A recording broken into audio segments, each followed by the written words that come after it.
Hello and welcome back to yet another gameplay showcase video. So we will be checking out yet another demo for an upcoming game, and this is Zero Paradise for Dead Spies. So this is an upcoming game from the studio behind Disco Elysium, that is Zaum. And if you don't know about Disco Elysium is a 2019 non-traditional RPG. Features very little combat, and instead the story and all the events are resolved through skill checks and dialogue trees. So that was a very popular game from 2019. So this game, it is developed and published by the same studio, and they are the ones who've provided me with the early access. So a huge thanks to them for that as well. And yeah, I am not gonna talk much about the drama and the whole situation regarding Zom and Disco Elysium, because that is not what we are here to focus on today. We're just gonna keep it simple. We are gonna take a look at the gameplay for this upcoming game, and that's about it. If you want to know more about the drama behind Disco Elysium and Zom, I guess there are a lot of other people who have explained it much more clear than I could. So yeah, please look it up. So just like Disco Elysium, this is also a combatless narrative-driven story, and like the name suggests, it's about spies and stuff. So essentially it's a narrative-driven espionage RPG, and it is set in this fictional city called Portofino, and we control this character named Hershel, a former spy who's been recalled for this new dangerous assignment. It's sort of like you ended your career on a bad note, and our character, she's been haunted by her failure ever since that moment. And she looks at this new assignment as an opportunity to prove herself again. And this assignment demands you to hunt down different secrets within the city and collaborate with different people, informants and agitators alike. And as you gain experience, you improve your abilities, and the choices that you make along the way will reflect back onto the loyalty that is shown by the people that you consider friends in this setting. And the paths that you can take will also differentiate based upon the decisions that you make. So for this video, we will be playing the entire demo. It was much more longer than I expected. I thought it'd be a short one, but it ended up being around 2 hours. If you're just focusing on the main story and trying to rush through just the main plot points, it might get over quickly. But I did a little bit of exploring here and there, and because of that, the video is also going to be long. And so yeah, that's about it. I will drop the link to the Steam page in the description below. You can check it out. If I'm not wrong, the demo will be available to the public audience in the next few days. I think it's part of the Steam Next Fest, so it should be available sometime next week if I'm not wrong. If you're interested, do check it out. And yeah, that's about it. I hope you enjoy this video. And if you're new to the channel, consider subscribing. And if you enjoyed this video, do give it a thumbs up. I will see you in the next one. Cheers, guys.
I once was a spy.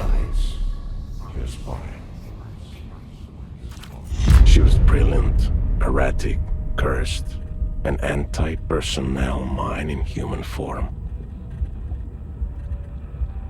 Her friends called her Hershel, but for her controllers, she was CASCADE. Your name and your cryptonym. A dead limb twitches.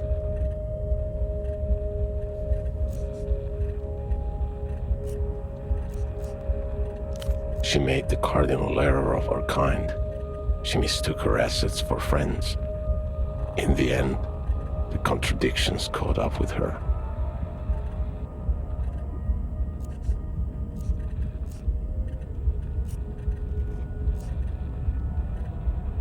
Portofino 91, the whole sick crew, a disaster untold, the black page in the official records. The memory hums, an exposed wire.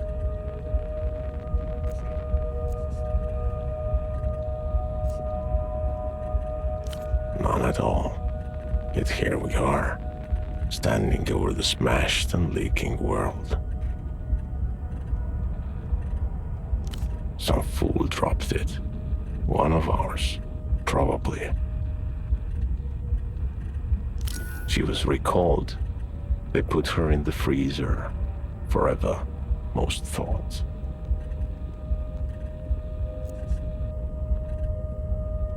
5 years passed. A little more of the world leaked out of itself.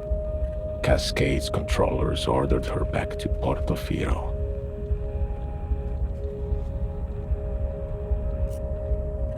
Because I asked them to. There's a new assignment, CASCADE. I was supposed to give you the brief.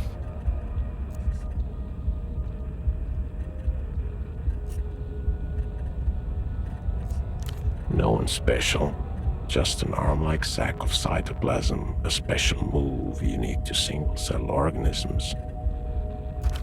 But before that, I was like you, a spy for the People's Republics, one of the varieties of mankind.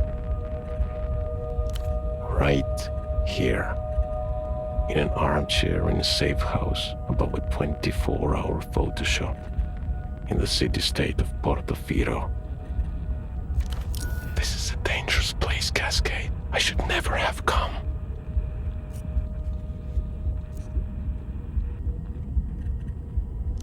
I got caught with my pants down. On the plus side, I no longer have to worry about independent thought or movement. This was the human game, and he played it poorly. Time to give up his seat.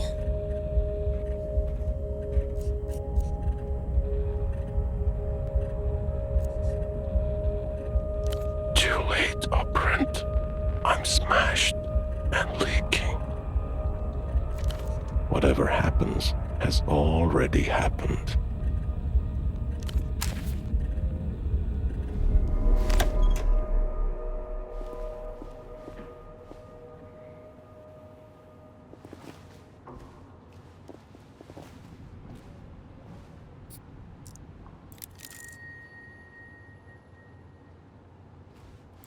Splayed on the chair before you is a man, approximately mid-30s. His chest rises and falls in steady rhythm as he stares beyond you, unblinking. Alive, yet not alive.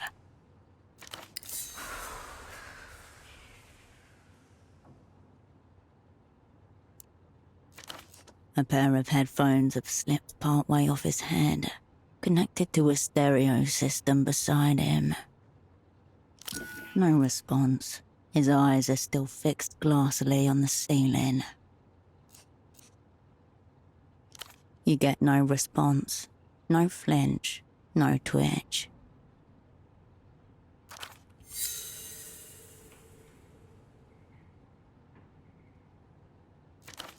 As you stare down at him, the man begins to draw.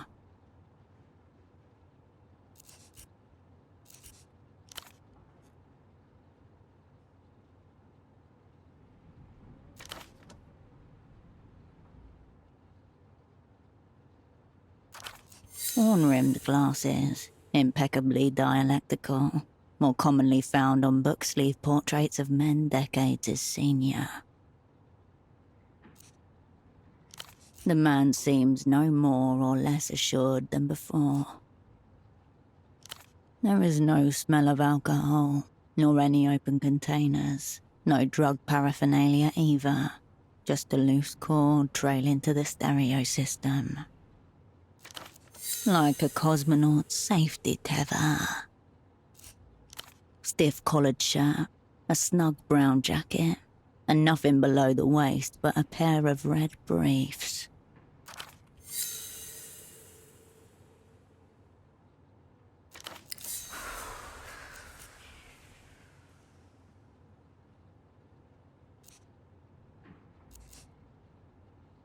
Entirely unfit for purpose, based on his current state. Nature's final defense, playing dead.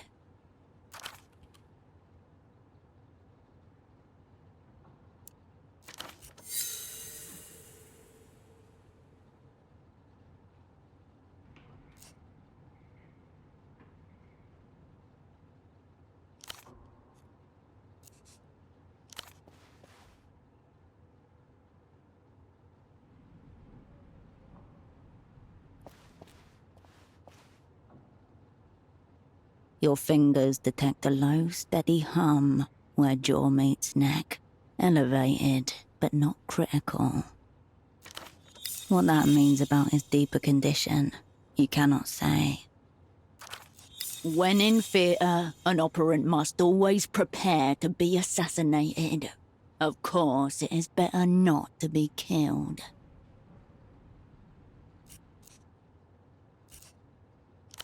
Then the body is disobedient and must be brought to order. The man's eyes glisten. Bright red veins blossom around their edges.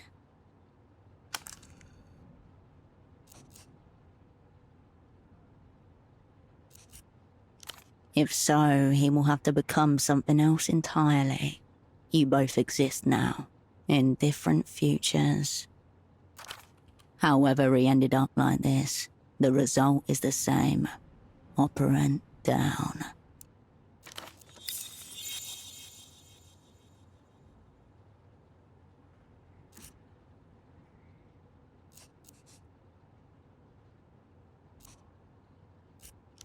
Clipped to the inside flap of his jacket, you find a laminated badge, emblazoned with the crest of the Import-Export Bureau of the People's Republic of Kohila. The name reads Esteman T. Below that, a title, Imports Lead. Sock Merchant, one of the opera's most battle-tested covers. That's what the badge says. This is only a cover, but such phantoms often mimic the Operant Bureau's actual hierarchies.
Notably absent is an actual phone number.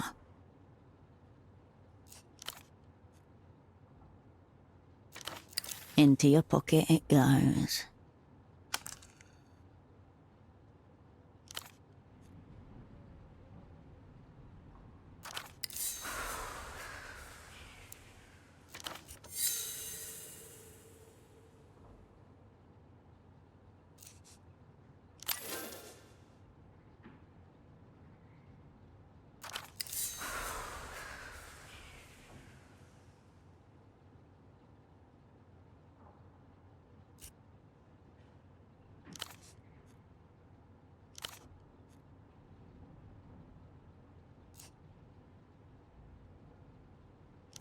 Not even a flicker of a response. The people's spy cannot be caught shirking. Time to escalate.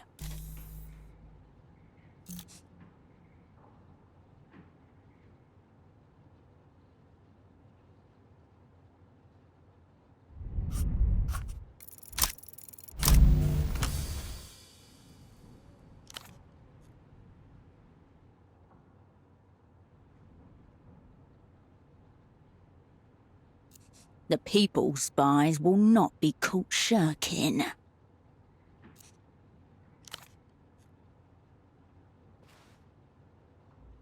You grab him by his skinny shoulders and heave him upright, his head lolling backward as he rises.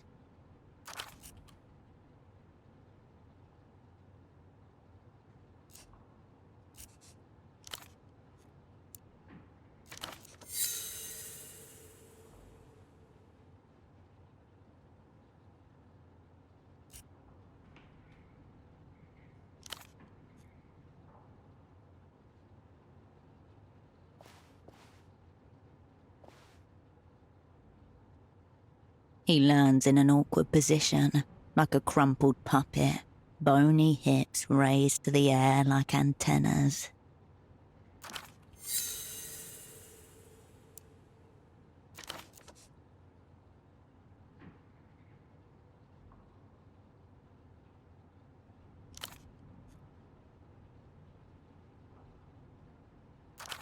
A drop of blood shines on his lip. He must have bitten his tongue on the way down. Out of his chair, he looks smaller, more fragile, and somehow deeply lost.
This small table has been turned into a makeshift desk. A startlingly red folder stands out against the clutter. In the Operant Bureau's elaborate filing system, red is reserved for personnel files. A small label in the top left corner is printed with one word. Your cryptonym, CASCADE. The colour reminds you of pomegranate. It screams danger, not for human consumption. Your hand hesitates. The folder opens with a whoosh. Before you, in neat monospace type, your life is condensed to its barest elements. Name Wilk Hershel, cryptonym Cascade. Born Landau, former Republic of Mercia. Dependents, none. Pay class D2. Years of service, 14. All true. None of it useful just now.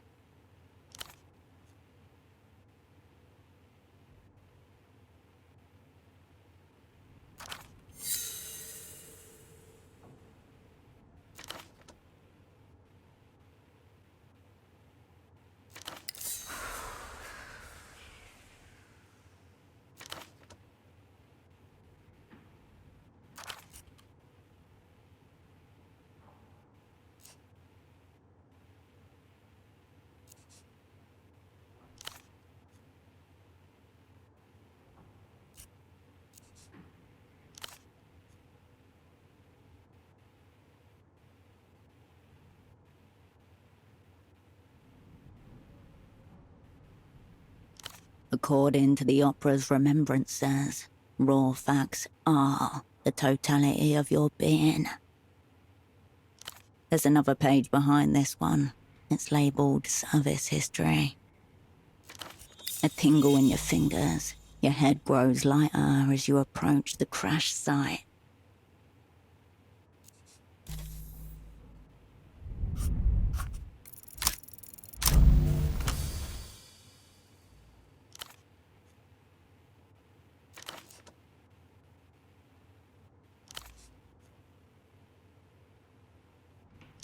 Amidst the crumpled sheets of copy paper and empty takeout containers, you find an open pack of cigarettes, Suprema mark. Smokes, ease of mind, cool. There are a few mangled filters in the ashtray. There's nothing outwardly noteworthy about this pack of Suprema 100s. It's like any other found in commissaries and corner stores across the People's Republics. Except secreted neatly against the inner wall of the pack, just as you were once taught to do yourself, a crisply folded sheet of A7 paper.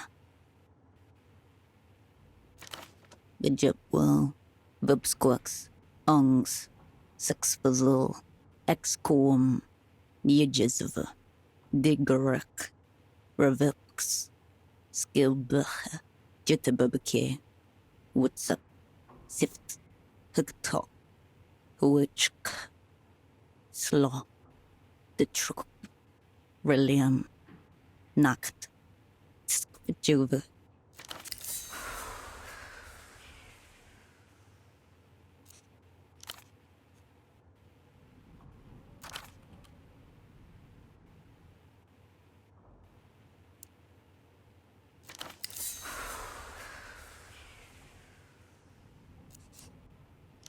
The pack slides nicely into your pocket, as though it always belonged there.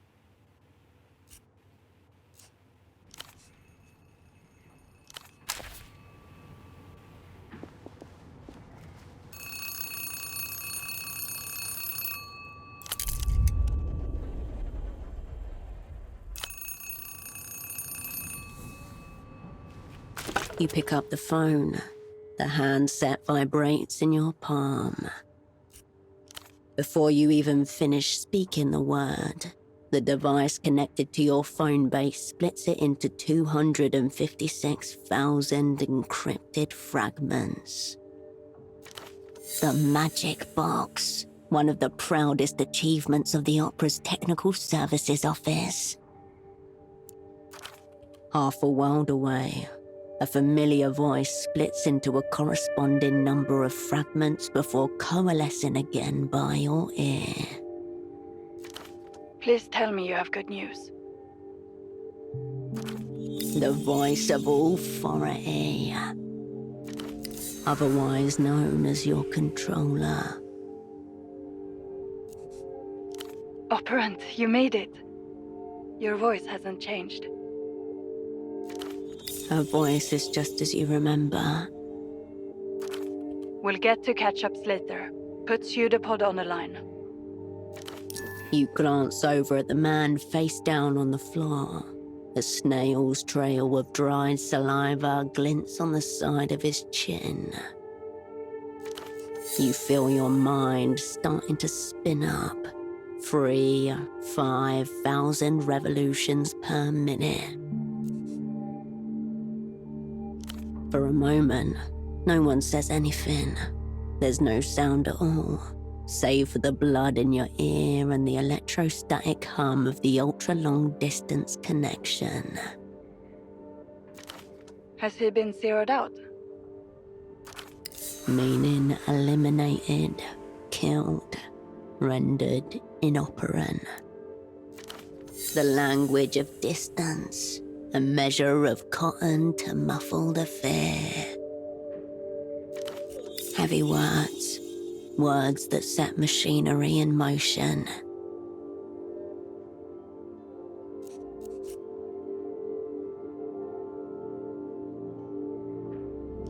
That doesn't tell us much. What else?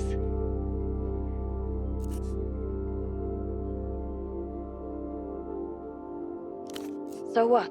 Your cover was meant to be sock importers.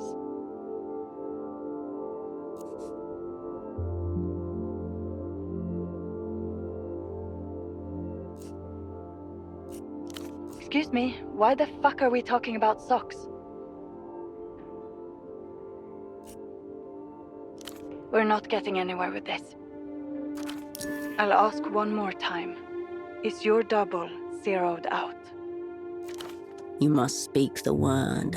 She cannot make the determination herself.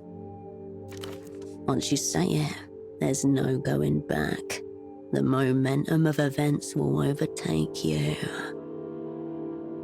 Cascade, is your double zeroed out or not?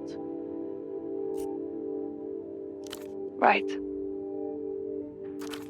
I wonder which it is. Have our enemies blown us up already? Or is this just another day at the basement massage parlor of spy services? Fucking hell. She's wondering how long till she can have a drink. Shriekily liqueur from a can. It's been several hours since her last. The opera's going to hang me by the toes. For you, it's back to Satellite Facility B.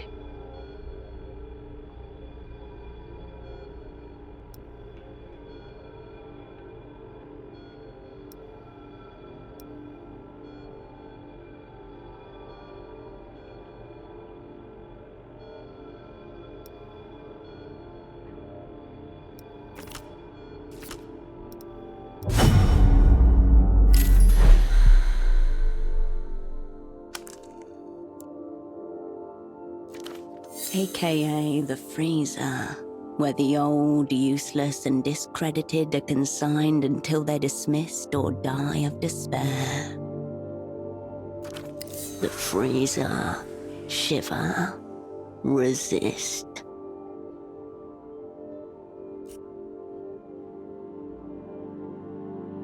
That's exactly the problem. You haven't got pseudopod and you haven't got the assignment either. Listen to me. This assignment is over. Effective immediately. The woman in the photo shop downstairs, Constance, she's one of ours. Let her deal with pseudopod. Middle-aged woman, dark hair behind the counter. You exchanged a few words when she gave you the key.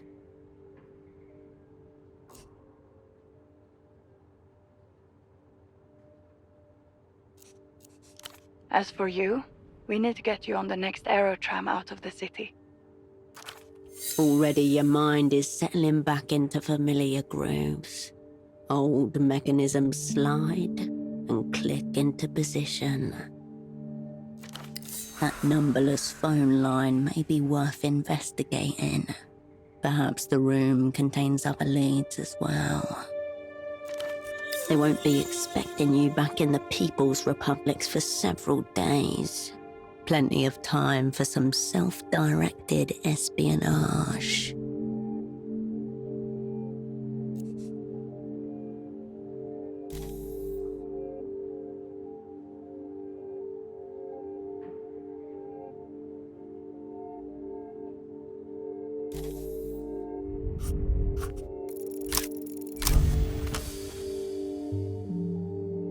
You've been out of action for 5 years. The opera wouldn't rush sending you back in theatre, unless... Half a moment's hesitation, then... Where'd you get that idea? Not a denial. Proceed.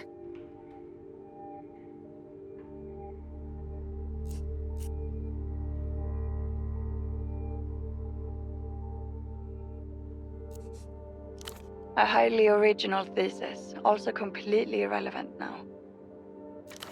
There should still be flights departing for Superblock territory tonight. Make sure you're on one of them. It was no one, a ghost in the wire. The assignment's over. Get on the next tram. If what you're saying is true, Enemies abound. Don't get yourself zeroed out. A click, and the line goes dead.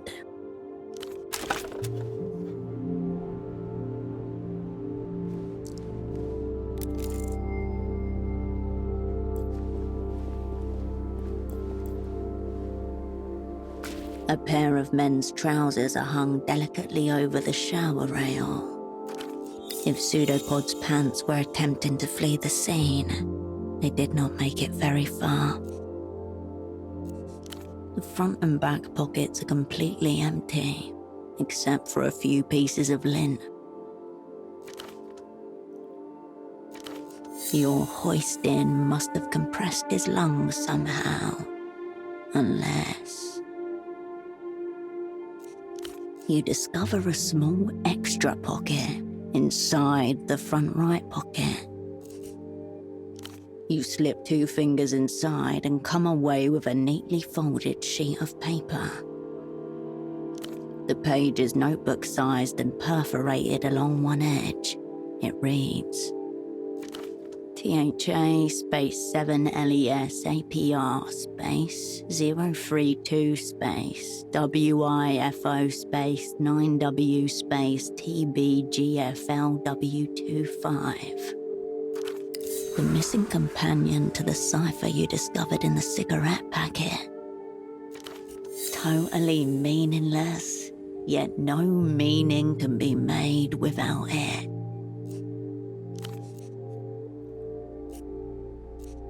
As you turn away, a stray thought passes. They may never be worn again.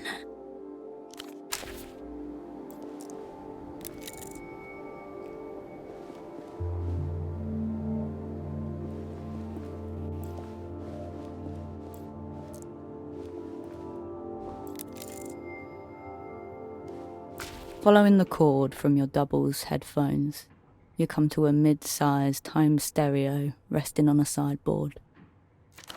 A Protypo 909 50-watt with multi-disc changer. Last generation model, designed for affordability at the expense of power and clarity.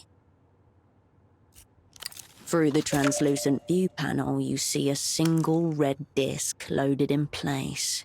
On the face of the disc are the words, Ultravioletta, you but from a dream, handwritten on thin strips of tape. You don't recognize the artist.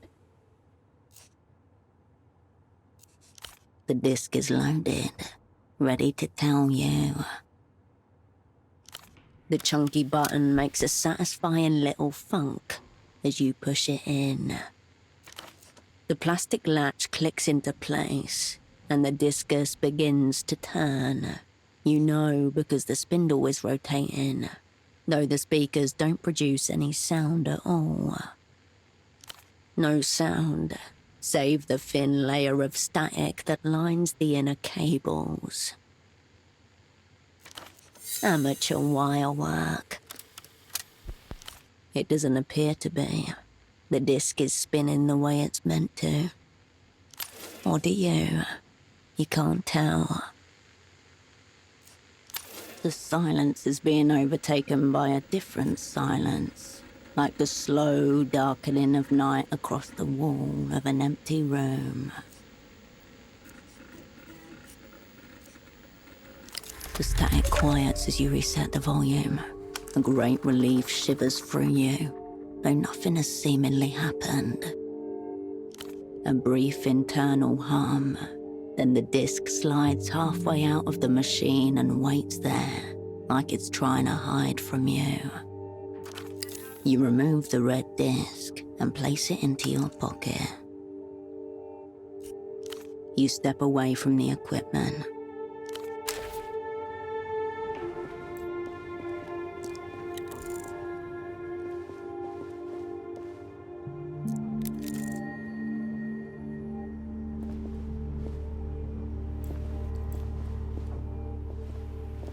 You return to the desk.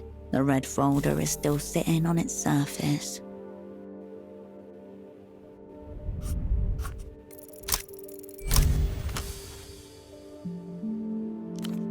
by letter, words emerge from the mist. They speak in a voice you haven't heard for a long time.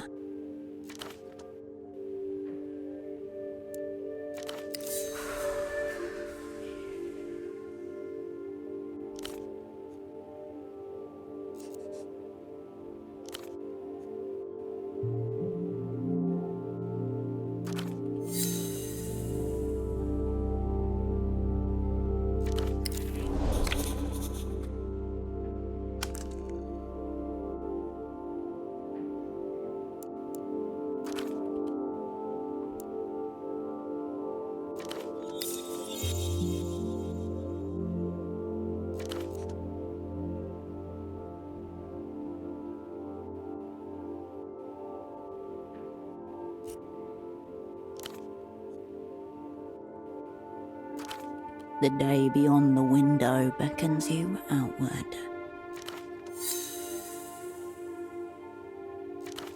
Wait, the secrets. You can't just leave them out like this.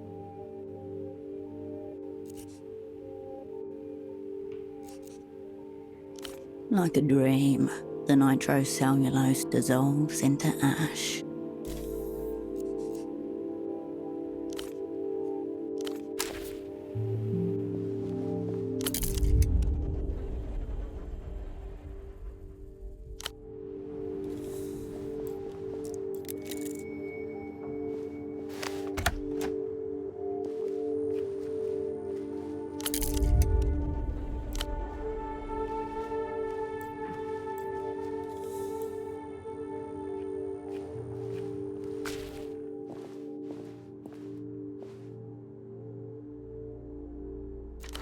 Easy, lady. I just want to develop some photographs. I'm not trying to take your innocence.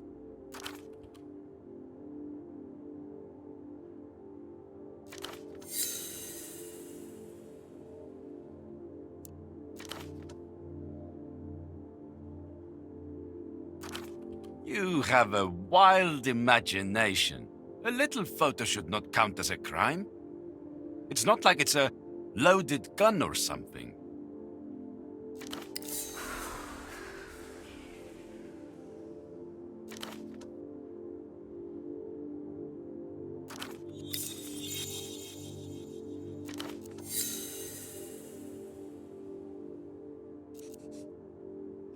Stark realities that prevent me from pursuing my interests. Also racism, maybe.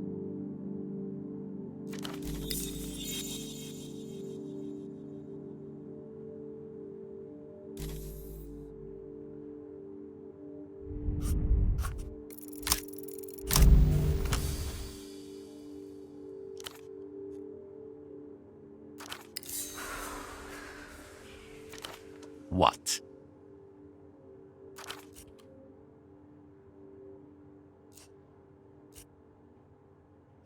What a full spectrum question.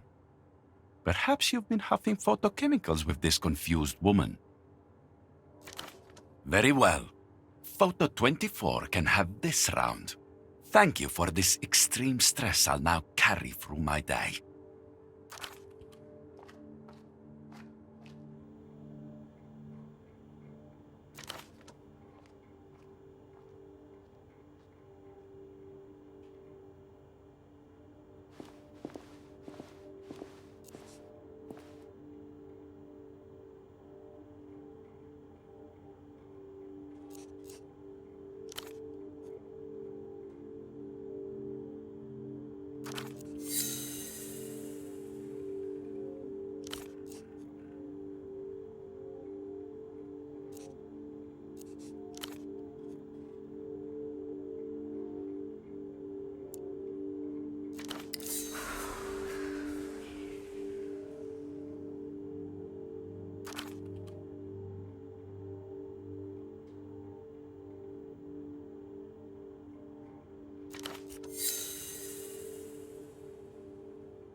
I certainly don't.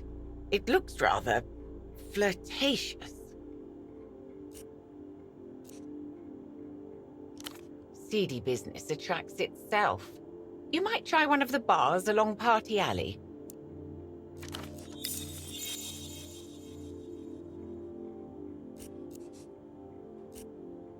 It's that little amber light. It means out of order, and I haven't been able to get it to green, meaning in order. Just looking at that thing causes you to take psychic damage. Best stay away. Pseudopod assured me this machine was a vital tool of communication, as precious to our work as the magic box we installed on your room phone. That's precisely the problem. I don't want anything to do with it either. You've received all sorts of technical training, I presume. I would think getting a little light to turn green should be well within your powers. A dread beast humming with dormant power. A handless scribe. It just needs to be soothed.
Granted, this is only my debut, but it seems to me that something's very amiss.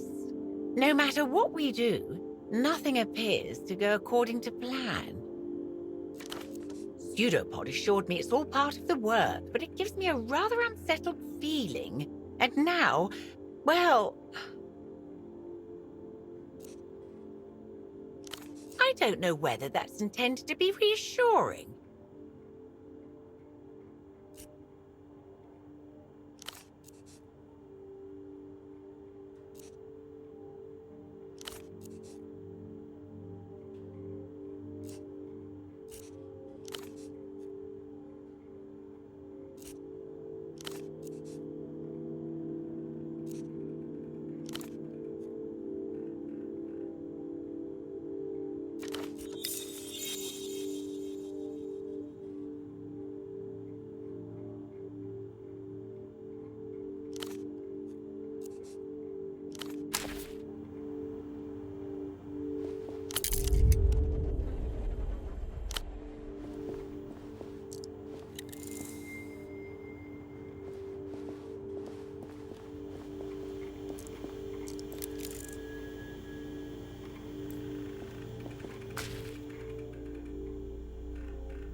Much better, thank you.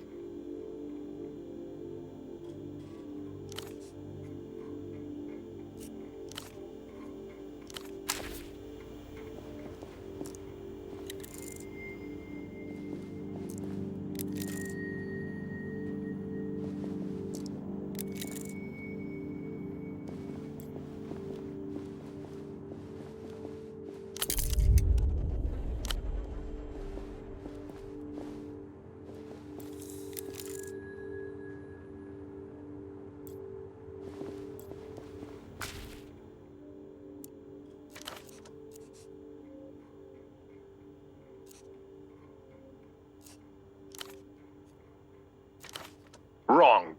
The sky is only 98% sky. The other 2% is used to cover up the fact that they replaced the moon 4 times. But they don't want you to know that. That's why they're coming for me. But not before I tell you the truth.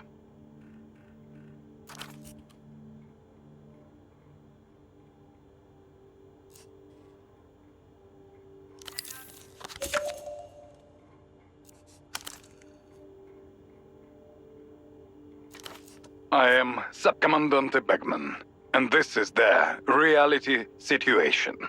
No breaks, no filters, no cowards. This is a war, and I don't take orders from anyone, especially not reality.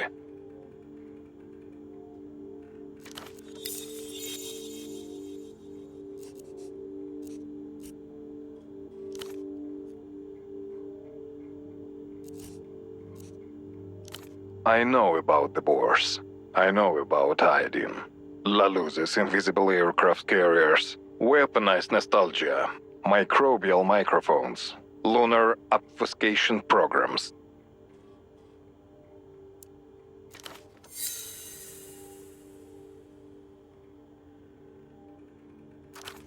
Find out what I know by tuning into the reality situation. Airing until they shut us down.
Finally, someone with courtesy.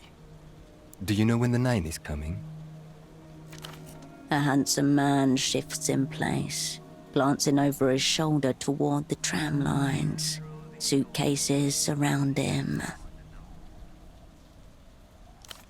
Sorry to bother you, madame. I suppose not everyone is stranded here like myself. I'm waiting on the 9. I was told it was having some problems. But it's supposed to be in service any day now. An exotic air about this man, difficult to place, and exceptionally handsome. The suit he's wearing hasn't been changed in days. Zunzark, a long way from here. Part of the global periphery, Not aligned with one of the major power blocks. More than 20% of the world's phone scams originate from a single unmarked building on the edge of its capital city.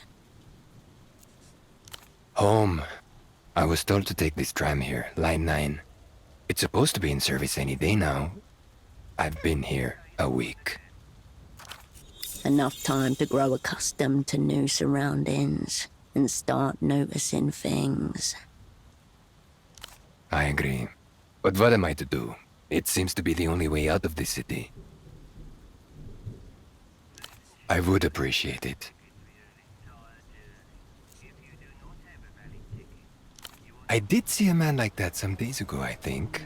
Near the bazaar, in fact.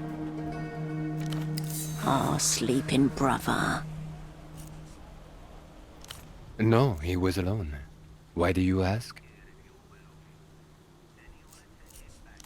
I guess we share the same fate. Thank you.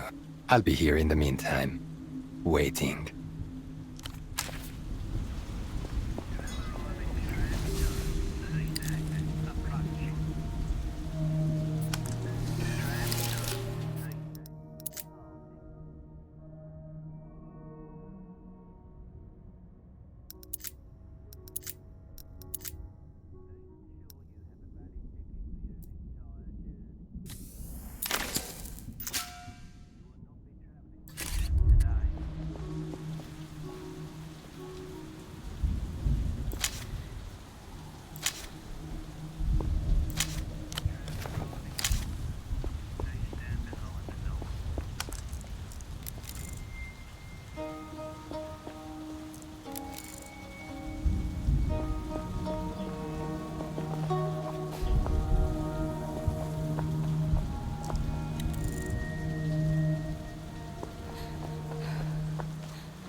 Raindrops collect on the wreckage overhead, falling harder than from the sky. You can still make out the lower half of the words "Elk free" sticking out on the brick beneath. Sniff, get the smells. Frying grease, rust, incense, the dank of canal water. It's all flat, wrong. Something's missing, like crickets going quiet under shadow.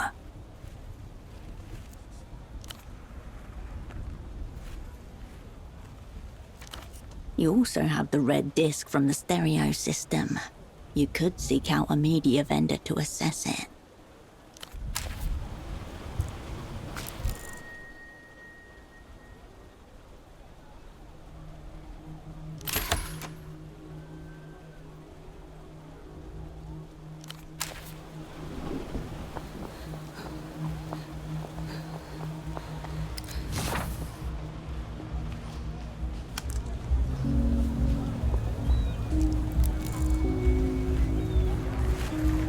A vertical safari of stuffed animals, all loose stitching and cheap fabric, with cotton hemorrhoids showing at the seams. Plushies in various sizes, colours and denominations. If they're from something, you don't recognise it. Immobile grins, middle fingers to nature itself. Each plushie is branded with an obviously counterfeit brand name of Zoo Textile. Next to it, the vendor has stickered each different model, each one numbered 1, 2, 4, 5, or 6. There are no number 3s. You scour the mound of fake flesh for the missing model. There doesn't seem to be a single number 3 left in the entire display.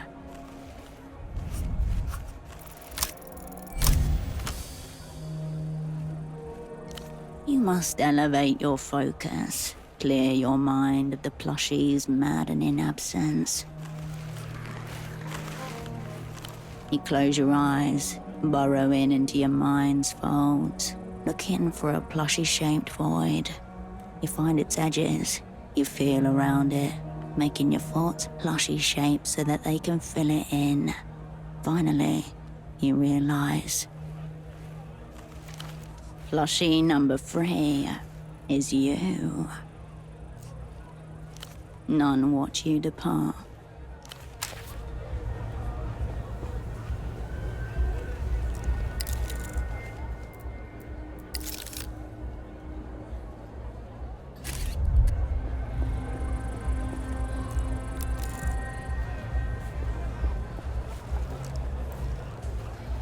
A cosmonaut suit. Its shoulder patch reads, "The stars are ours, 77. 5,000 soul. No wonder it's still here. People with that kind of money don't shop in the bazaar. If it is, then it's one of the few things for sale here that isn't a knockoff Lusian electronic, disc, or toy.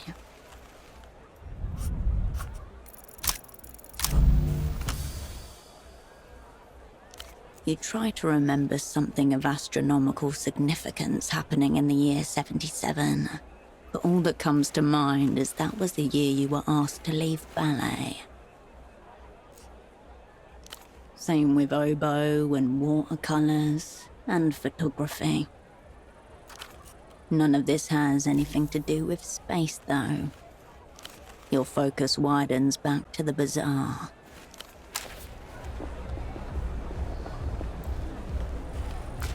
Excuse me. Can you take a look at this?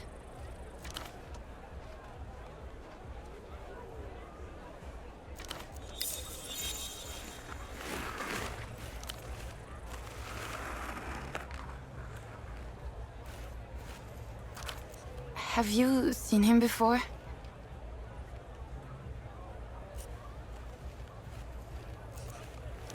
Have you? Mi viejo, my dad. He's been missing a few days.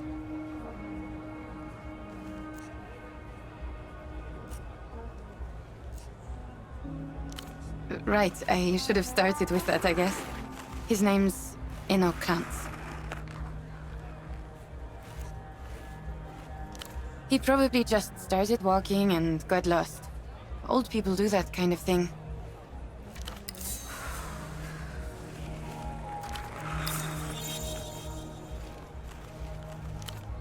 He's kind of forgetful sometimes. Not a lot, but I'm just worried. I told him watching too much TV was making him crazy.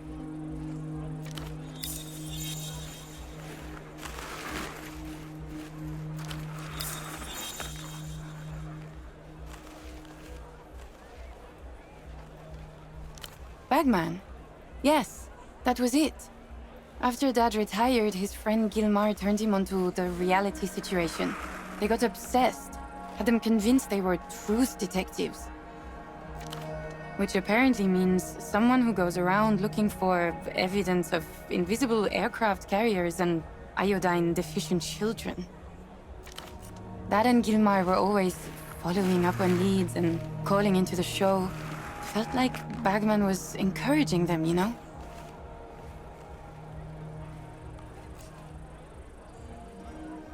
That's what I was scared of.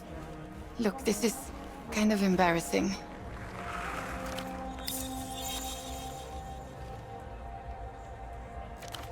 My dad developed this insane theory about the payphone to the western exit of the bazaar. Dad thought certain words said into the right phone gets you attention from the wrong people. He was convinced Emter was behind it all.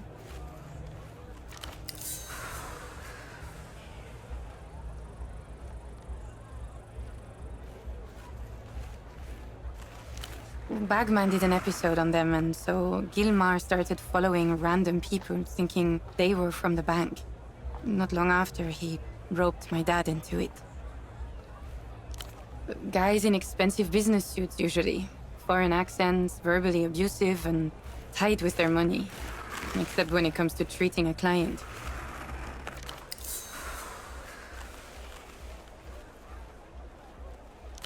Normal rich guy stuff. Hitting up the bars and shouting abuse at the local drunks. And then they disappeared into penthouses where they couldn't be followed.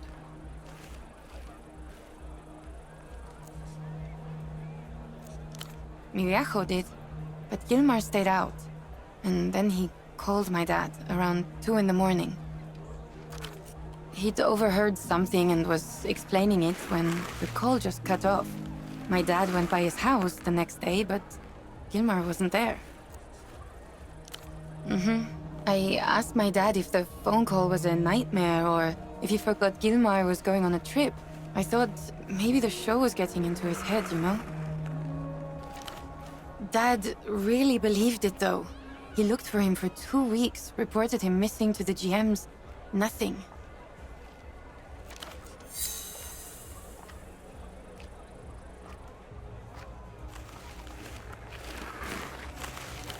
They seem pretty random. Cousins, moon, reunion.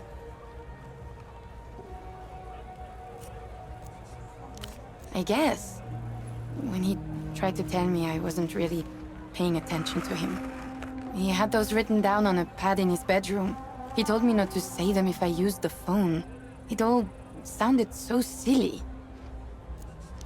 A couple days ago, he stopped by the stall to bring me lunch. Then he said he was going to make a call.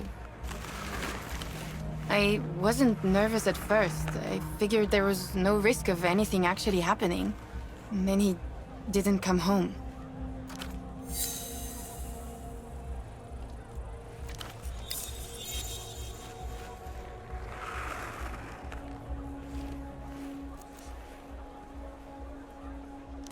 Yeah. It's just crazy old man shit. He probably just wandered off.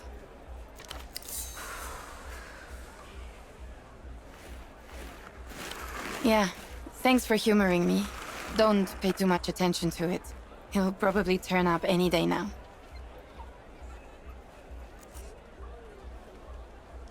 You could keep an eye out for him, maybe?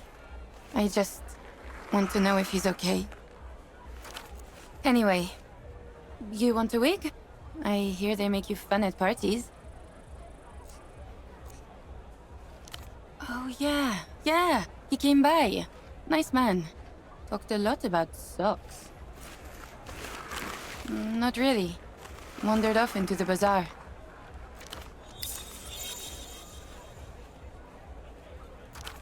What do you mean, something's happened? Did he use the phone? Oh, well, at least you have that. Sorry. Yeah, I was kind of distracted when he showed up. Oh, that's Ultravioleta, the Lusian pop star. Always thought that type of music was too young for me, but I've been enjoying her stuff recently for some reason. No, but it's definitely her kind of title.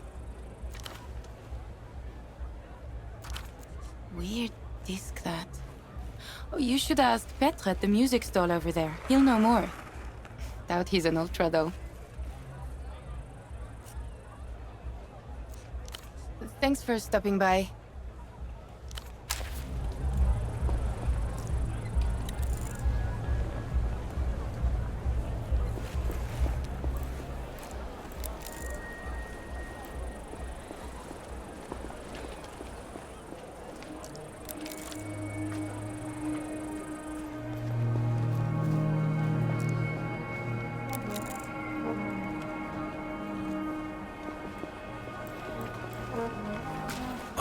Off-brand drivers, cheap plastic housing.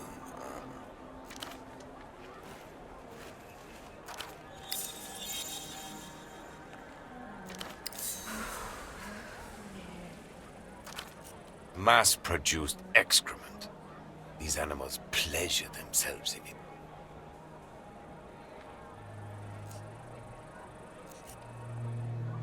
That's right. We are quite a ways from you buying something, my friend. You see this? Each one guaranteed for 10,000 replays. Obscene!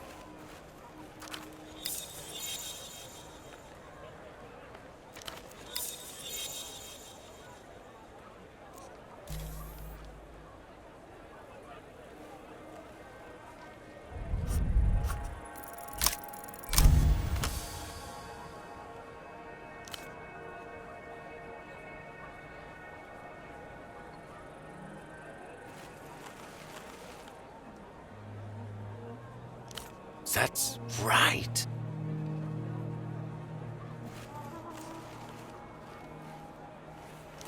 Imaginative faculties dulled by senseless repetition. Forgive me, friend. I'd mistaken you for a common replayer.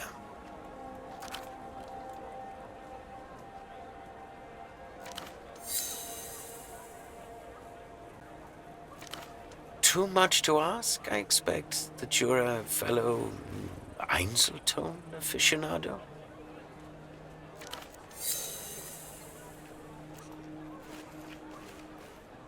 One of a fast-fading few. Go ahead, browse away. My name's Petre. If you need anything, I'll be here, lamenting what's left of the culture. The vendor's eyes narrow behind his orange lenses. This is a media store, not the missing persons division. Bother one of the GMs with questions like that.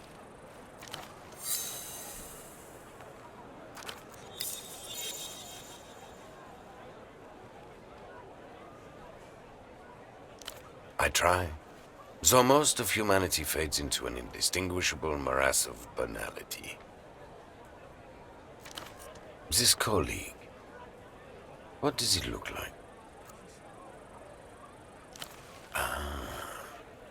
The sock boy. Dialectical-looking glasses. Air of advanced virginity. Back in photo 24, your would-be double gurgles his ascent. He definitely had some on when he darkened my store. Small mercies. Yes, he came by here. Little communist lost, adrift among the many wonders of the free market.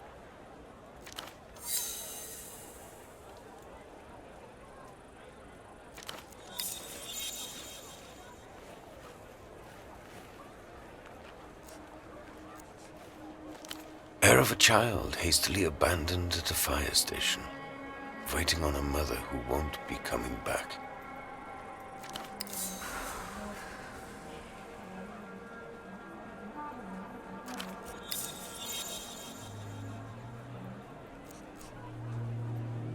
He was dreaming big, I'll give him that. Also dreaming moronic. Your dialectical friend mistook himself for some sort of big money businessman.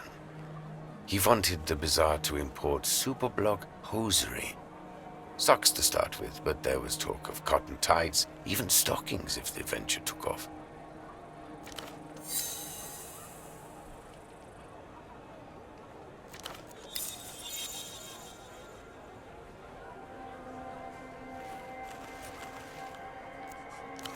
No.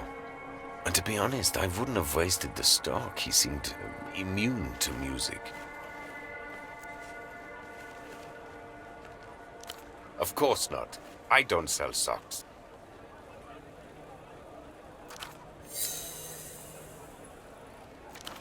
So is he all right, your man?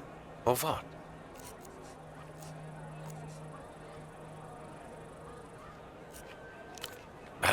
He's probably neck-deep in drug-lathered prostitutes, lobotomized by the latest in electro-pop dreck.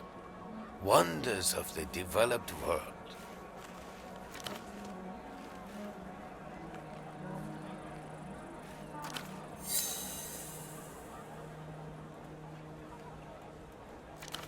I'll be blunt. Are you with a weeping eye?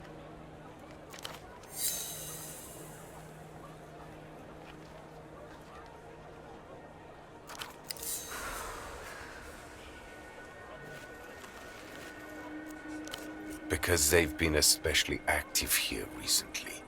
Usually they just let things slide. All the Lucian merchandise. Good for everyone. But these days, they're staring right at us. Unblinking.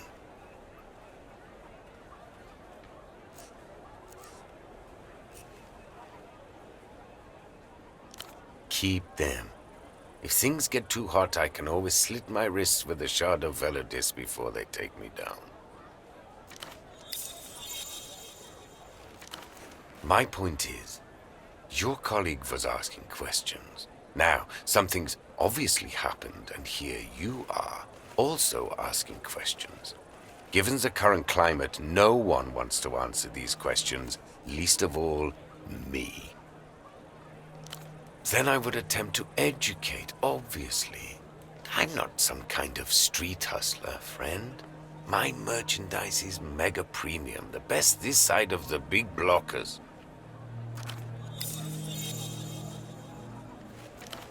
I'll tell you what I told your sock friend. Speak to the boatman down by the vest docks. He's the one who knows the underground goings-on around here. We're just the vendors. The cool one.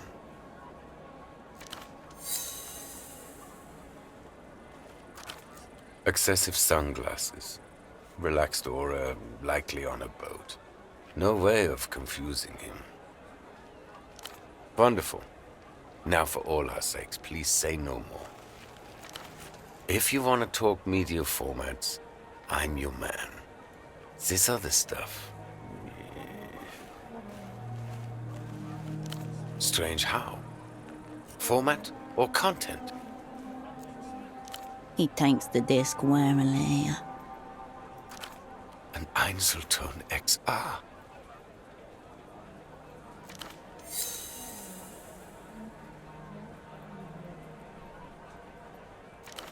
Where did you get this? Einzelton hasn't been available to consumers for a decade. A disc in good condition is worth thousands of sol to people who appreciate its wonders. Specialists, collectors of the rare and the defunct. People like him, in other words. The apex of auditory technology. A high-fidelity yet dynamic sonic experience that self-effaces after a single play.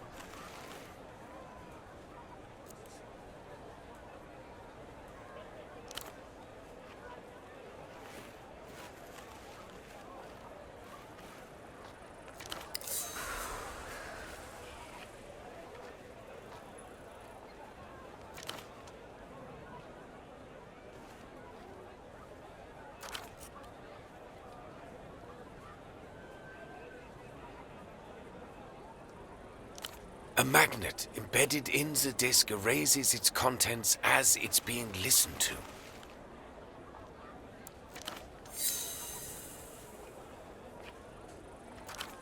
As in life, everything happens only once. Replayability is oblivion, the end. You played it?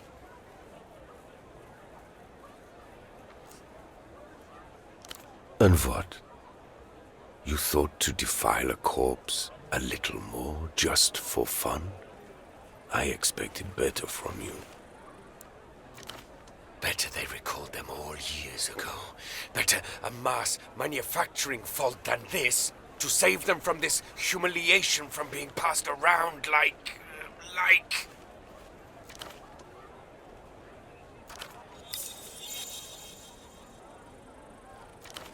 A light switch flips off in his eyes. He handles it as reverently as if it were a tiny plastic coffin. I'm sorry.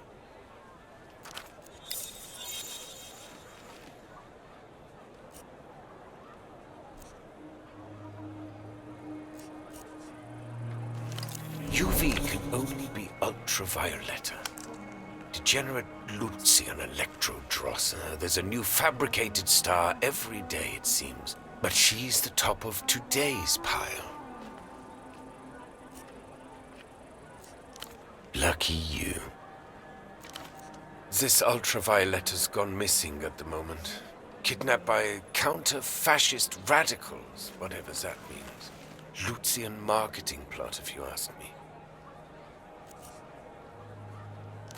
Don't try to brighten my day. Optimism is slow-acting poison. Things like her make me almost miss the days the Lucians were marching on the colonies.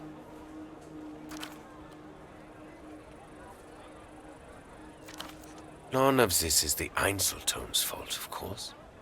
They can't control what gets seared upon them.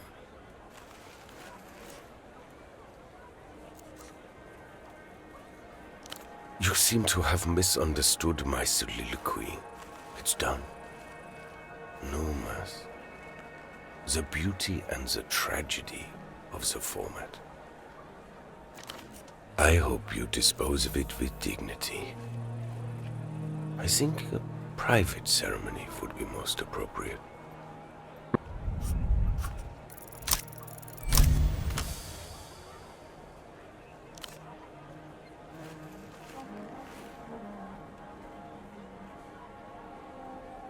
I'm afraid not.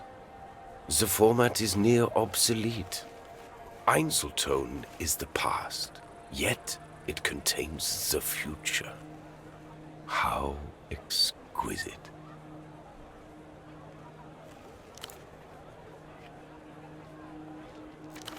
So, your question is, Petre, how do I reanimate a corpse? I would class it as necrophilia, actually.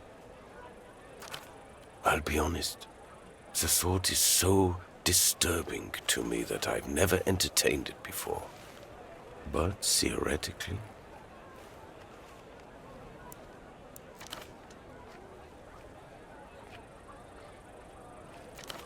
Theoretically, it might be possible. You would have to repolarize, re-remnants processing, probably a concentrated magnetic flip, neodymium grade. It would involve some custom gear, no doubt, but my answer to your distressing question is yes. I think you could. Why don't you film it and make a snuff disc out of it? One for the techno-voyeurs. Don't ask me about this again. I feel unclean. Missing? Is he? I'm not surprised. That fool and his friend would wander into the jaws of a lion if they were told to. That TV show. Idiot with a bag on his head. Your regular stop for hysterical lies, paranoia. Every night at 9 p.m. The old fool was always regurgitating whatever he had heard on there the next day. It's no wonder it eventually led him into trouble.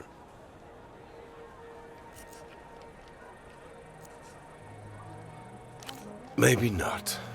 The bazaar is closing up soon. Another day, another cultural molestation.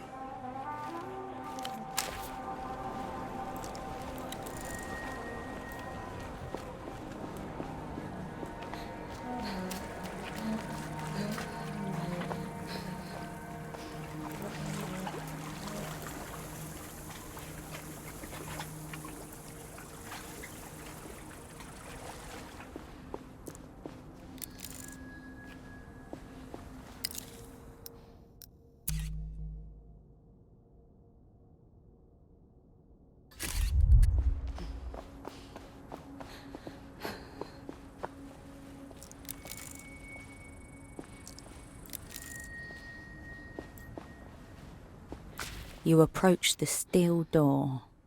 Faint oxidation halo spread across it, blooming like algae on a sunken wreck. It's locked. Still locked, somewhat inevitably. This door isn't going anyway, currently. No response. There's still no response. You step back from the door.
Especially good new pieces today. The old woman flashes you a quick glance before returning to her magazine.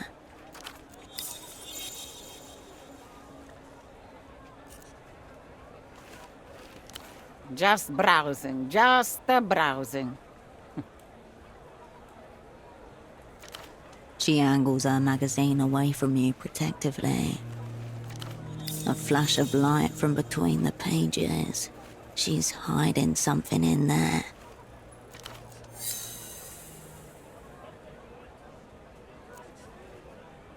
Quiet, Menina. Does Carmona block your business? Who are you, anyway? She ruffles the magazine angrily, then looks up at something behind you. Fear in her eyes, like you're being watched. Shh, Menina. Keep your voice down. For all we know, he's listening too. We are dealing with an aerial creep. He's watching the whole bazaar. Carmona has a mirror in here to watch him in turn. The woman angles her magazine towards the unfinished pylon, towering at the edge of the market.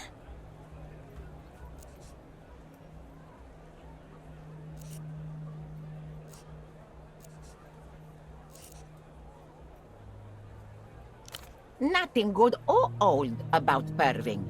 And this is not paranoia, Menina. Look at the times. It's paranoia. Paranoia has saved the life of many an operant. Yours could be next.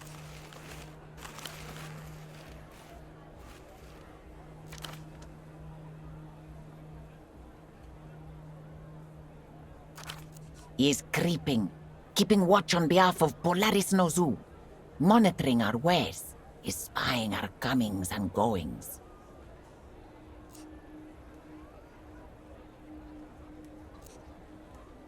Be careful, Menina. Don't mention Carmona. Go through that gate just south of here and keep going down. You'll get to him.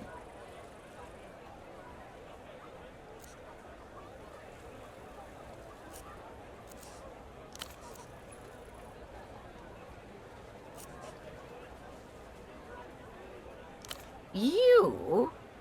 You're working with that nice boy? Her lips shrivel and her eyebrows descend, conforming into a mass of puckered disbelief at the center of her face. But he was dressed so nicely, standing so straightly, polite to Carmona. And Carmona thinking that there might be hope for us in the superblock.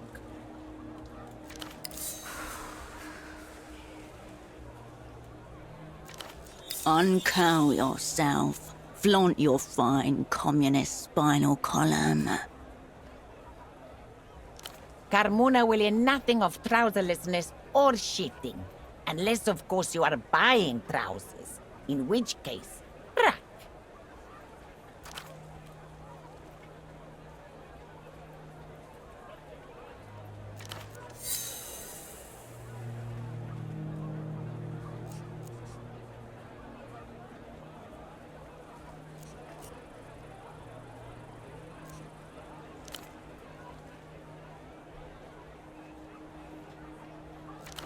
Carmona will tell you all about your nice boy when you get back from the Ariel Creep.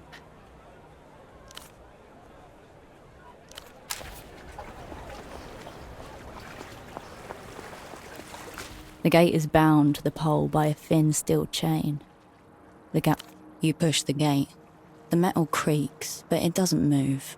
It's held fast by a rusty chain. We're gonna need tools for this one. Rust speckles your fingertips. A system compromised at the subatomic level.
You're not Portaferin.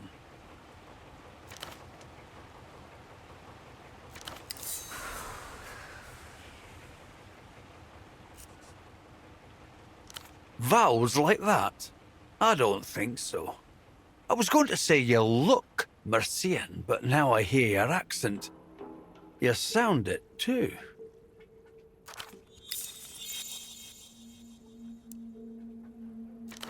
What happened, sugar tits? You get lost? Or are you just looking for company?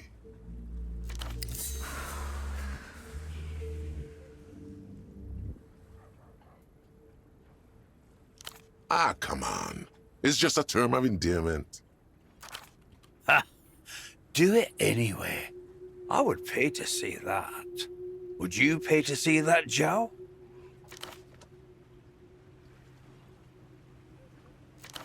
Animals. That's how it is with most pilots, though. Here.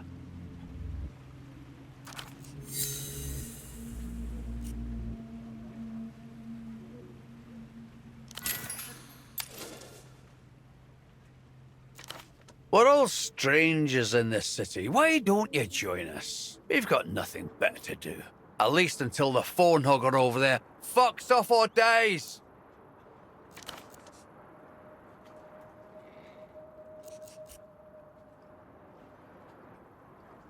Can't say anyone like that struck me, but a lot of people use the phone line. The only reason why we rarely notice the hugger is because he refuses to leave.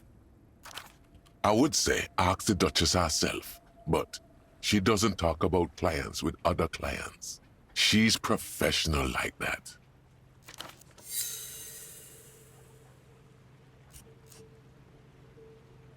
From the superblock, eh?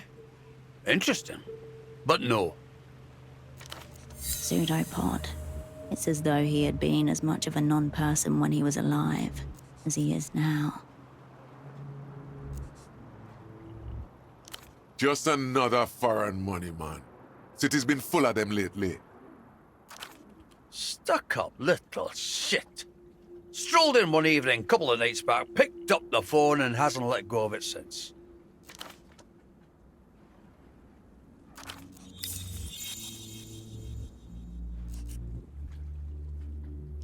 Believe me, we've all had enough of the phone hugger. Until next time, sugar. Canned beverages are lined up like brightly coloured soldiers, neatly regimented behind coiled springs. The refreshments remain dormant in their artificially chilled chamber. The brightly coloured cans seem even more... The refreshments remain dormant.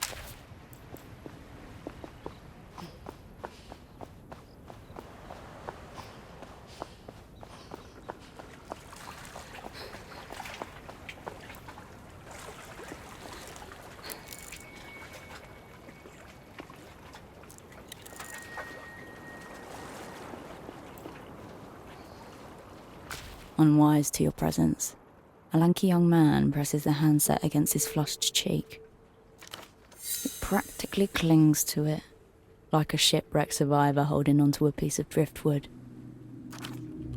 I don't know how much time we have. You have to help me fill it in.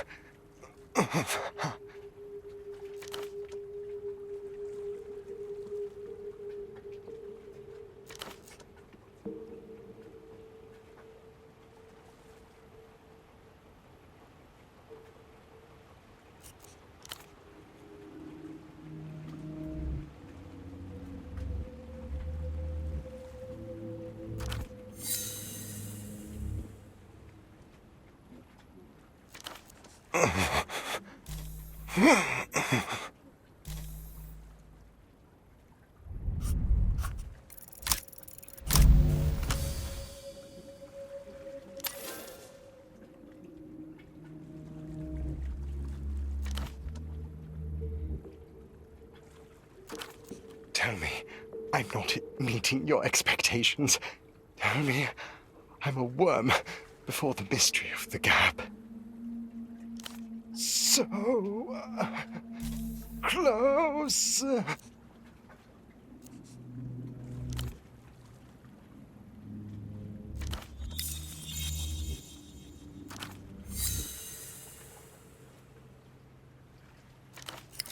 know so much, and I so little. The power differential is grotesque, highly problematic. Don't change it. I'm your faithful dog. I know nothing. I question less.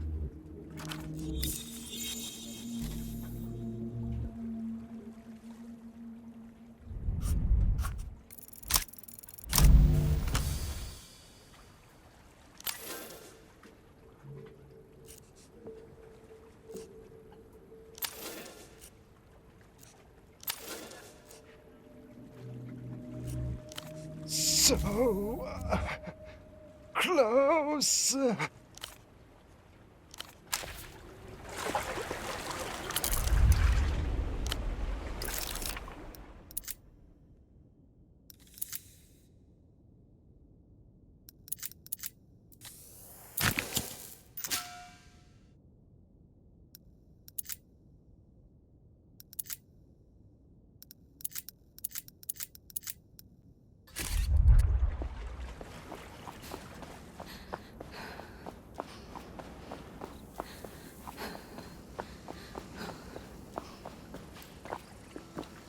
The Guardia Municipal officer is intensely scratching at his neck.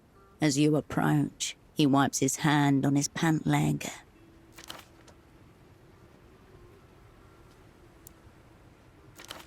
The folks who guard property rights are not worthy of answers.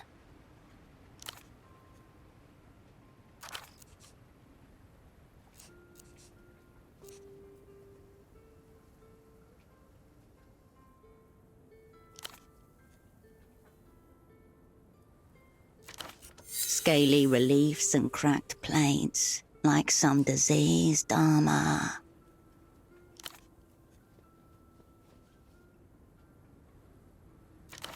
Common boar deterrents, loud noises and strong smells such as predator urine, placed in strategic locations.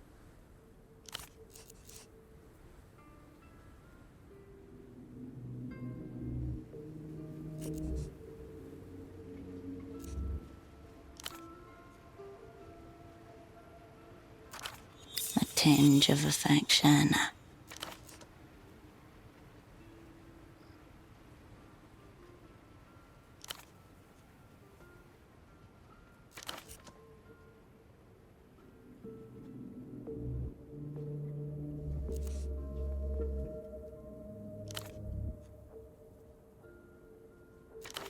The largest corporate entity in Portofino, a monopoly over the city's telecommunications.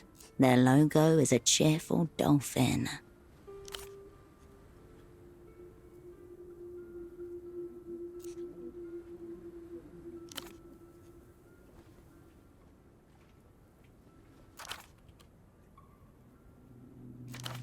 Hard to argue with a non-existent point.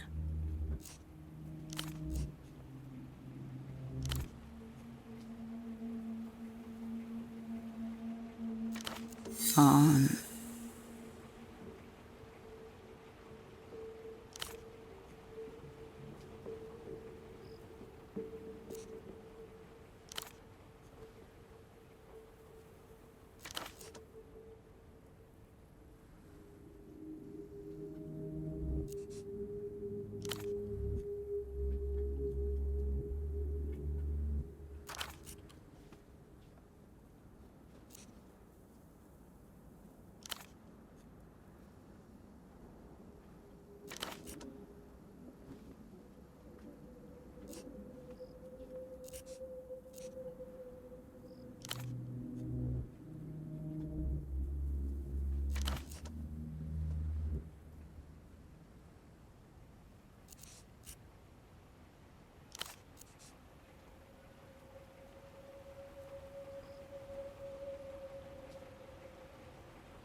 As you step away, the GM returns to scratching his inflamed skin.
The storefront is closed firm with a metal shutter.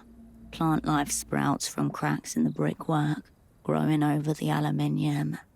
It must not have been open for some time. Carl was here.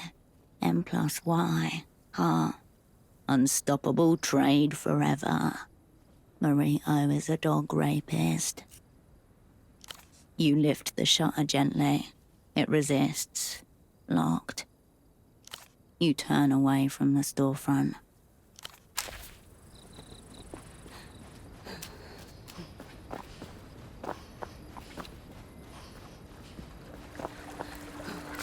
The brightly coloured cans see the refreshments remain.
The man doesn't react or turn as you approach, your feet echoing off the high metal.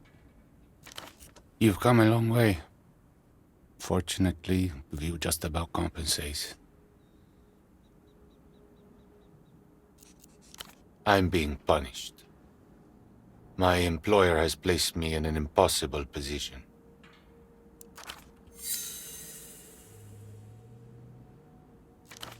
I'm a safety inspector, watching the lines. As you might have noticed, this pylon is under construction, technically. Precisely. That's because this line, Line 9, will never be finished.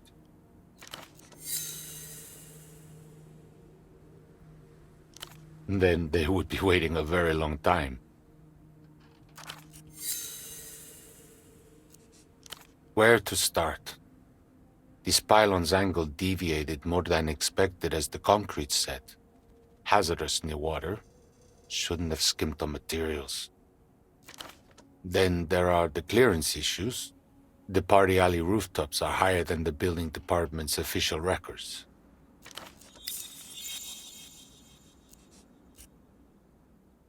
I could falsify my reports and declare Line 9 safe for construction anyway, or I could quit.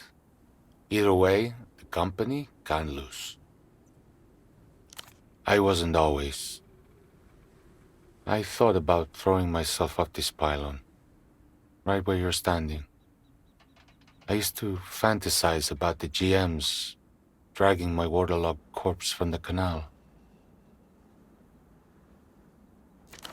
Fortunately, this spot lends itself to reflection.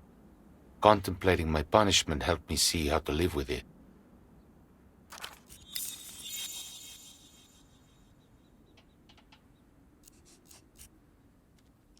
What else is left to do? You know, the view's not mine, just in case.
The gate is bound to the pole by a thin steel chain.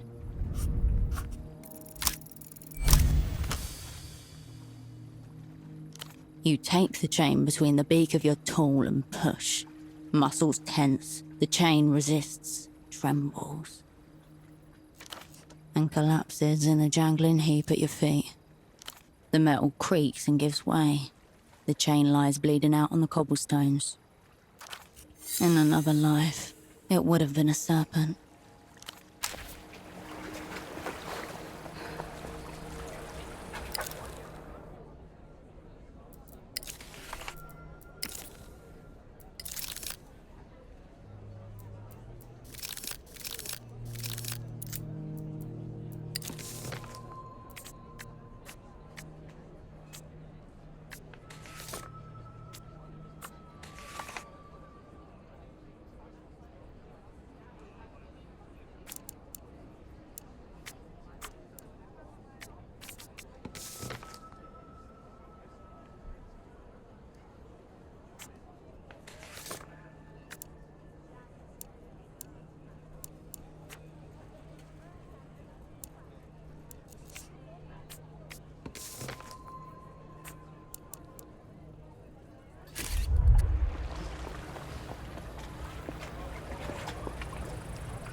You again.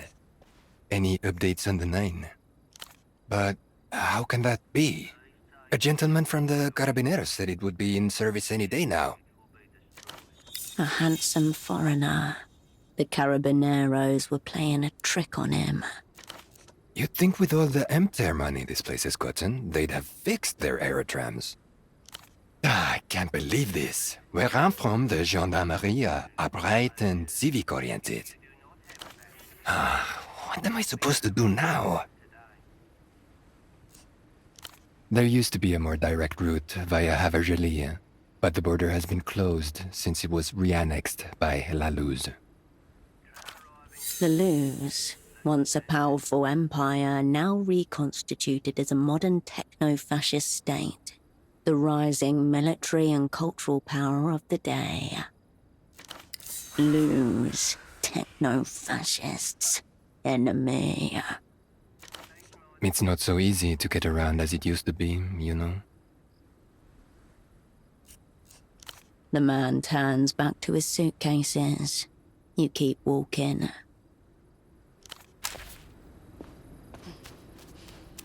Please take care of your belongings. Any unattended baggage will be destroyed.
A film of water, grease and rust gives the machine a scaled quality, like a sea creature risen and tamed.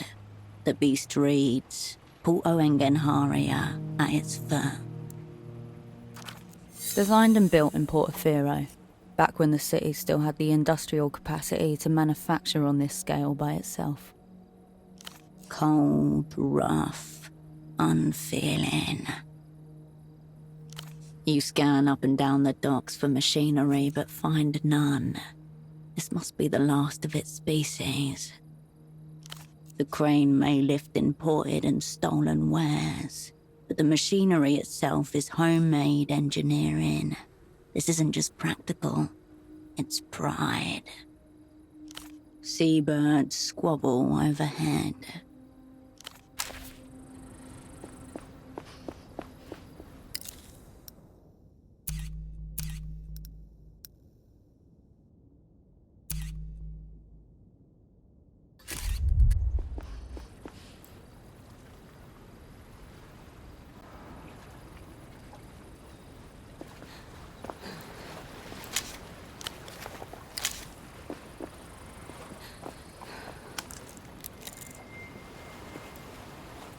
The man gives no indication of registering your presence as you approach.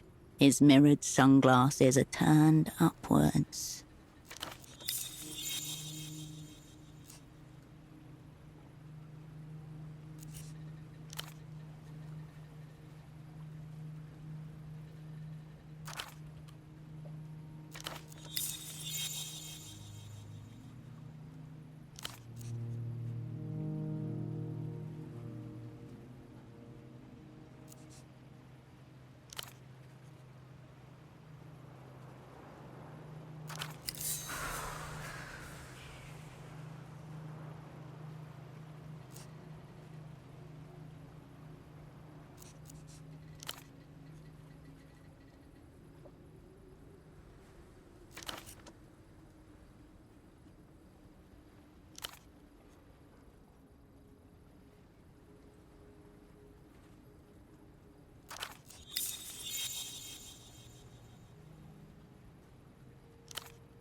He's genuinely perplexed.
The fire exit stands conspicuously ajar.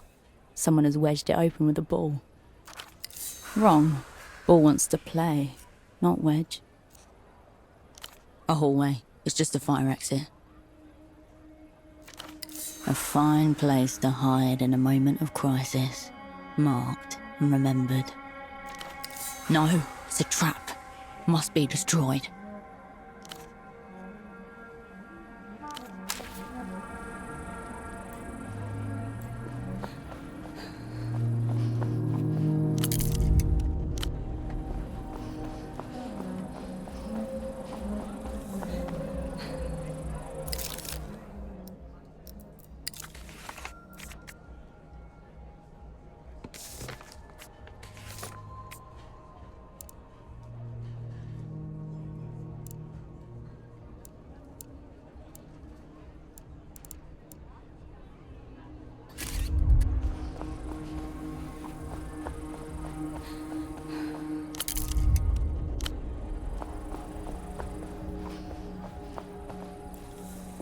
The fire exit remains ajar, ball wedged into the crack.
You approach the steel door again, this time knowing who it belongs to.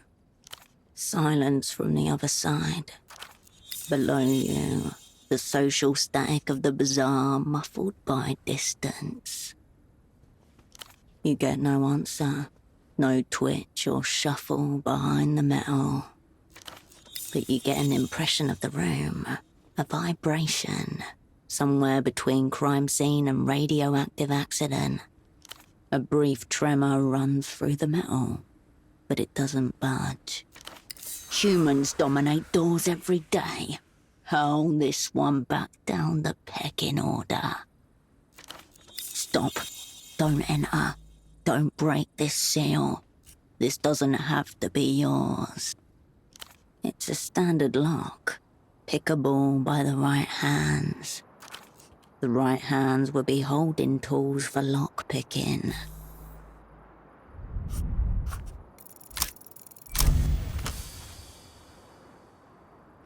Decaying rectangle with limited movement. Kill.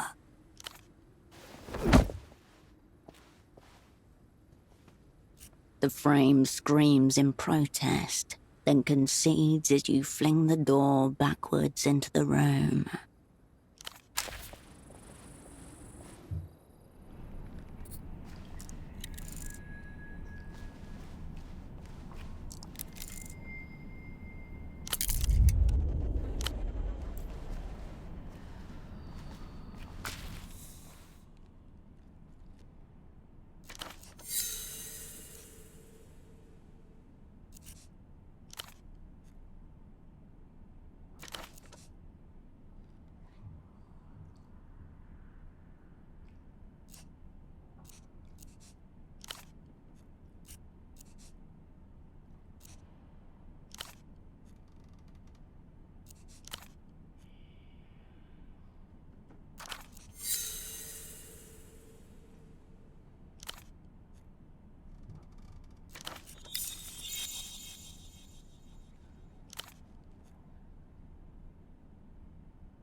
A layer of dust covers the desk, along with a grey notebook, an electronic terminal, and a golden photo frame. In the mid, next to the frame, is an eye with a long single teardrop, shaped out of a fine white powder. The unmistakable symbol of the weeping eye, the secret police of Lelou's.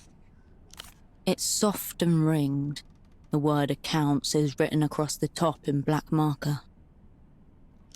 A thicket of serial numbers, dates, columns and rows cover the pages, top to bottom, along with shorthand references to accounts, both incomes and outgoings. As you flip through, 2 sets of handwriting emerge from the sheets. One matches the title accounts on the front, while the other is tidier and appears only in the very last entries. There are none. The first set of handwriting even uses the word cunt with the same wild abandon as the second.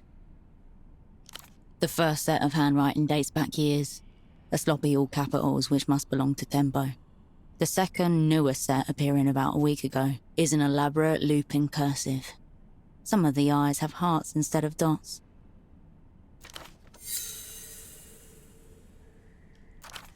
Boring, boring, boring. Rent, utilities and other minor operating costs, including travel. Multiple instances of round-trip tickets between Portofino and Acuerda Lelou's. Acuerda, a coastal city of the Illuminated Empire's mainland, a corrupt commercial centre functioning as the launch pad for Lusian goods, directed at the developed world. A list of names, titles and compensation. One of the rows has been firmly crossed out, and payments seem to have stopped a few weeks ago. Ignatz. It doesn't ring a bell. You avert your gaze. The pale screen reads Miwa Terminal Model 4 and displays a directory. It is far more futuristic than anything your peasant eyes have ever seen. The crying powder eye stares at you. It's either a warning related to the world historical information you're here for, or he has become a brand ambassador for the enemy. At this stage, nothing can be ruled out.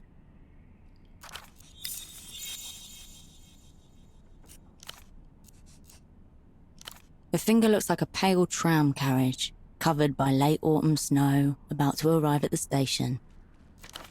Cocaine, the original power plant.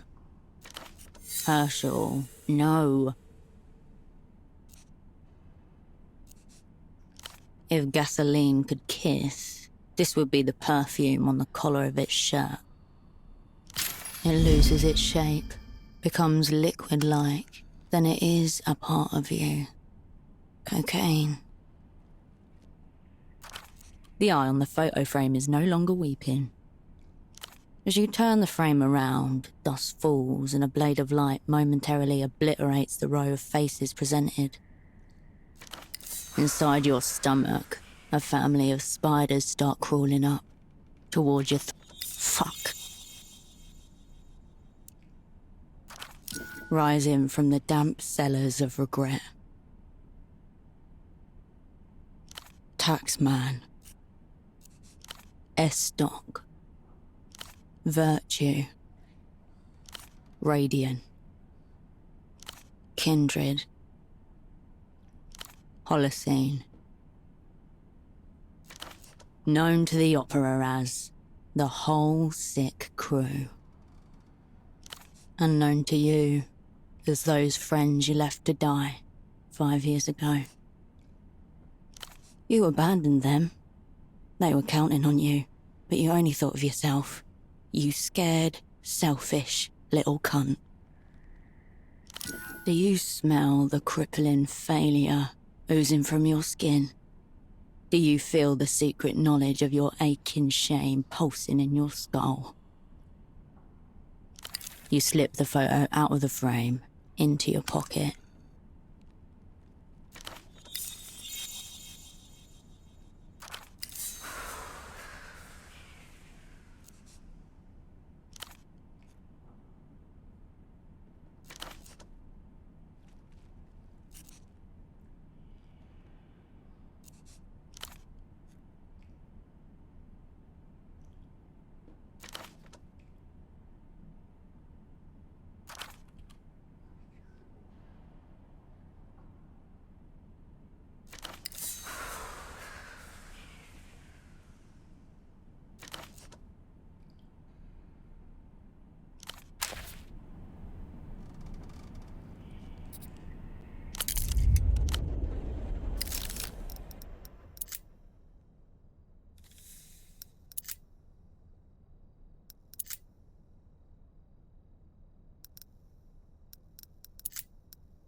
You step to the window, beyond which the bazaar spreads slightly obscured behind a fog of grime and dust.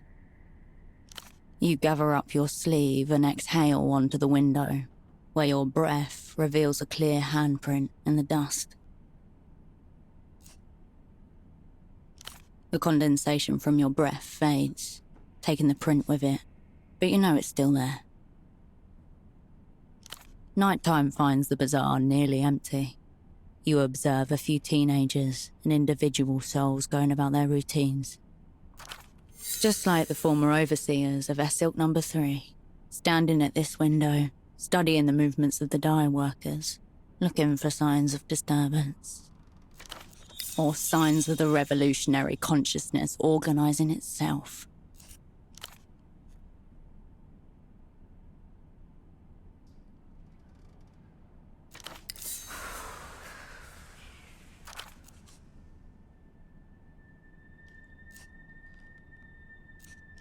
Known to the opera as the Whole Sick Crew.